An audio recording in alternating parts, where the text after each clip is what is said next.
Secretary Austin in Kyiv, face-to-face with former president, still claiming to hold office, Zelensky, said, here's another $400 million for you. Isn't that right down a rat hole? Well, of course it is, but $400 million is chump change. We've wasted billions and billions and billions of dollars. We have no idea how much we've wasted. We know that a large portion of the equipment, some people say as much as a third, some say 25%, that we have provided to the Ukrainians has been resold on the black market to other buyers. And this money will certainly subsidize the government and the leadership of the military. Everybody asks, well, why haven't the Ukrainian generals stepped forward and been heard? Well, they're being well paid. Why does the parliament stand up and give Zelensky a standing ovation? They're all well paid. This is one giant grift. Ladies and gentlemen, the Kursk offensive has become a major turning point in the ongoing conflict between Russia and Ukraine. 3 months have passed since this offensive began, and instead of achieving its strategic goals, Ukraine now faces severe military and economic setbacks that threaten the very existence of the Ukrainian state. As Colonel Douglas Macgregor observed, this battle demonstrates the folly of Ukraine's strategy under Western influence. Kursk has turned into a disaster for Ukraine as Russian forces maintain their iron grip, gradually dismantling Kyiv's war efforts piece by piece. In a desperate attempt to turn the tide, Ukraine has deployed 11 elite brigades out of its 36 combat brigades, supported by state-of-the-art weaponry from the US. And NATO, confident in their numerical strength and Western backing, Ukrainian forces rushed into Kursk, hoping for a decisive breakthrough. But instead, they walked straight into a Russian trap. On the Eastern Front, Russian forces peel away layers of Ukrainian defenses, inching closer to the twin cities of Kramatorsk and Sloviansk. With Donetsk and Luhansk already within reach, their full liberation is only a matter of time. There is no doubt now Ukraine's gamble in Kursk was a colossal error, and NATO's strategic miscalculation only adds to Kyiv's deepening crisis. But this military failure is just the beginning. Ukraine now faces even bigger consequences off the battlefield. On October 21st, 2024, President Zelensky admitted during an interview with the Financial Times that Ukraine is ready to negotiate, but only if Russia halts airstrikes on its energy infrastructure and cargo vessels. This desperate plea reflects the dire economic reality Kyiv now faces. Zelensky is asking for Russia's mercy, hoping for humanitarian relief to signal a path toward peace talks. But let's be realistic. Ukraine itself violated multiple agreements in the past, and now it pleads for diplomacy as if Russia will suddenly forget everything. As President Putin once warned, Russia's terms will only grow harsher with every betrayal. In this game, only surrender will bring results. Let's rewind to late 2022 when Russia launched targeted strikes on Ukraine's electrical substations. These attacks forced Ukraine to expose its advanced S-300 air defense systems, which allowed Russia to systematically destroy these assets over the fall and winter months. In 2023 and 2024, Ukraine retaliated by sending drones to target Russian oil refineries, temporarily disrupting fuel production and halting exports. As Colonel Douglas Macgregor emphasized, Russia's methodical approach in neutralizing Ukraine's air defenses was key to shifting the balance of power. Now the focus has shifted entirely to destroying Ukraine's energy infrastructure. Russia responded swiftly by escalating strikes on Ukraine's power grid, no longer focusing on air defenses, but crippling Ukraine's entire energy infrastructure. This time, not only substations, but large power plants were targeted, leaving non-nuclear electricity production in ruins. However, just as Ukraine's economy teetered on collapse, a diplomatic lifeline seemed to emerge in Doha. In August 2024, Russia and Ukraine were scheduled to meet in Doha, Qatar, in what seemed like a last-ditch attempt to end attacks on each other's infrastructure. The Washington Post reported that these talks represented a rare glimmer of hope, with negotiators on both sides exploring terms for a partial ceasefire. The agreement would focus on protecting critical infrastructure, particularly energy networks and ports. This was seen as an opportunity to de-escalate the conflict and reduce the mounting economic strain on both nations. However, those hopes were shattered when Ukraine, instead of waiting for diplomacy to run its course, launched a surprise attack on Kursk. This offensive not only violated the spirit of the negotiations, but also confirmed Russia's long-standing concerns about Ukraine's unreliability at the negotiation table. The Doha talks, already fragile, collapsed immediately. Any trust in future peace negotiations evaporated, leaving both sides entrenched deeper in their respective positions. For Russia, the message was clear: diplomacy would no longer be an option. As Colonel Douglas Macgregor pointed out, Kyiv's continuous preference for escalation over diplomacy only ensured that the conflict would drag on with increasingly harsh consequences for Ukraine. And with peace off the table, Russia's focus turned to the Black Sea, where a new front in economic warfare was about to unfold.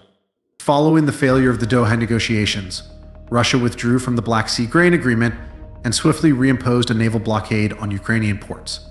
This move effectively severed Ukraine's access to global markets, cutting off vital exports of grain and other commodities. Under the leadership of Defense Minister Belousov, Russia escalated its campaign by targeting Ukraine's Dark Fleet, a covert network of 22 civilian cargo ships used to smuggle weapons disguised as grain shipments. Over the next few months, Russian Iskander missiles precisely targeted and destroyed these vessels, most of which were anchored in Odessa and surrounding ports. This operation dealt a devastating blow to Ukraine's logistical network.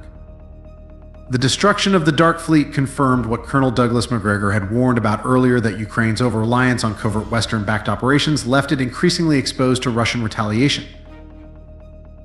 Now, no insurer in the world is willing to cover ships heading to Ukraine, as the lethal precision of Russian strikes has turned the Black Sea into a danger zone. With shipping routes compromised and ports under constant threat, Ukraine's trade routes have effectively vanished, deepening the economic chokehold imposed by Russia. With Ukraine's maritime options dwindling, the course of the war now shifts decisively toward winter's looming threat and Kyiv's missed opportunities for peace. Throughout this conflict, Ukraine had at least 3 key chances to pursue peace, but each time it chose escalation over diplomacy, leaving the path to surrender as its only remaining option. The first opportunity came with the Istanbul Agreement in March 2022, brokered by Turkey. This was Ukraine's best chance to negotiate a favorable settlement and end the conflict early, but Zelensky, under Western pressure, rejected the deal, convinced that more Western military aid would change the tide of the war. Boris Johnson, the former Prime Minister of the UK, was even reported to have personally intervened to block the agreement, ensuring Ukraine stayed on a war footing. The second missed opportunity was the Black Sea grain agreement, a critical lifeline for Ukraine's economy. But instead of honoring the agreement, Ukraine exploited these commercial routes to launch military operations, using cargo ships as makeshift platforms for drone and missile attacks on Russian targets. This violation caused Russia to pull out of the agreement and reimpose a strict blockade, shutting down Ukraine's last viable trade routes. Finally, the Doha talks in August 2024 were poised to offer a way out of the conflict, with both sides prepared to negotiate an end to attacks on infrastructure. However, Ukraine sabotaged these efforts by launching its offensive on Kursk, leaving Russia with no incentive to return to the negotiating table. As winter rapidly approaches, Ukraine faces the full brunt of its decisions. The economy is crumbling, infrastructure is in ruins, and Western support is faltering. As Colonel Douglas Macgregor has noted, the consequences of Kyiv's missteps are now unavoidable. No more diplomatic lifelines remain. Russia's message is clear. The war will only end when Ukraine surrenders. And with winter descending upon a battered Ukraine, the window for survival is closing, rapidly leaving Kyiv to face the harsh reality of unconditional surrender. In Moldova, the first round of the presidential elections has come to a close, and while incumbent President Maya Sandu leads the race, she did not secure the necessary 50% of the vote to win outright. As a result, Moldova is now heading for a second round of elections, where Sandu will face off against her closest rival. The stakes are high for Moldova, with the country deeply divided between those seeking European integration and those favoring a more neutral stance to avoid antagonizing Russia. Sandu, known for her pro-European platform, enjoys strong backing from Western countries, but many in Moldova's rural areas and older voters remain skeptical of such alignment, fearing that closer ties to the West could lead to economic instability and social upheaval. What complicates matters further are allegations of Russian interference. Western sources claim that Moscow has attempted to influence the election, but initial results reveal that a large share of Sandu's support comes from the Moldovan diaspora abroad, especially from those living in Western Europe. This highlights how the Moldovan diaspora plays a decisive role, with many overseas voters pushing for reforms and closer alignment with the European Union. However, Russia's influence still casts a long shadow over Moldova. The second round will undoubtedly become a battleground for Moldova's future direction, whether it follows the path toward European integration or remains cautious in its geopolitical stance. The fear of Russian economic retaliation or the possibility of internal unrest looms large, adding further pressure to the already tense election process. As the election campaign intensifies ahead of the second round, regional tensions grow. Moldova must navigate this politically volatile landscape, and the outcome could shape its foreign policy for years to come. While Moldova braces for its decisive second round, nearby Georgia plunges deeper into political turmoil after its own contentious election results. Over in Georgia, the ruling party, Georgian Dream, has declared victory in the recent parliamentary elections, defying pressure from Western-backed opposition groups. However, the opposition coalition, which includes President Salam Zurabishvili, has refused to recognize the results, alleging election fraud and manipulation. Tensions are running high, with Zurabishvili and other opposition leaders calling for mass protests on October 28th to contest the legitimacy of the vote. The political landscape in Georgia is becoming increasingly polarized, with Western powers supporting opposition factions and pushing for pro-EU reforms. But public sentiment, as reflected in the election, shows a clear tilt toward pro-Russian policies. The victory of Georgian Dream signals that many Georgian voters prefer stability over integration with the European Union, fearing that Western interference could destabilize the country further. This creates significant obstacles for Georgia's EU membership ambitions, adding to its ongoing political struggle. Kaka Kaladze, the Secretary General of Georgian Dream, emphasized that their election victory reflects the will of the people and dismissed Western concerns about the country's drift toward Russia. This shift in public sentiment highlights how ordinary voters are prioritizing economic security over political alliances, favoring neutrality and stability over the uncertain promises of EU integration. Adding to the complexity are the breakaway regions of Abkhazia and South Ossetia, which continue to play a critical role in Georgia's geopolitical dynamics.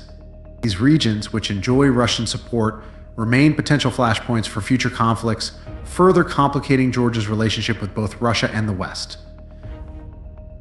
The upcoming protests on October 28th are expected to be a pivotal moment. If unrest spreads, the political crisis could deepen, weakening the government and derailing the country's fragile stability. The situation is already volatile, with both sides entrenched in their positions, leaving little room for compromise. Colonel Douglas Macgregor has previously warned about Georgia's geopolitical vulnerability, noting that external pressures from the West and internal divisions make it difficult for the country to chart an independent course. As Georgia continues to walk a fine line between Russia and the EU, its political future hangs in the balance. With Moldova heading into a second round of elections and Georgia teetering on the brink of political unrest, the region faces a period of profound uncertainty, one where Russia's influence remains a dominant force. As these elections in Moldova and Georgia unfold, it's clear that the regional dynamics are shifting, with Russia's influence growing, while Western-backed initiatives meet increasing resistance. Moldova's second round will decide its political future, while Georgia's unrest could spiral into widespread protests, further complicating the region's already volatile political landscape. Stay tuned as we continue to bring updates on these developments and track the latest shifts in this critical geopolitical battleground.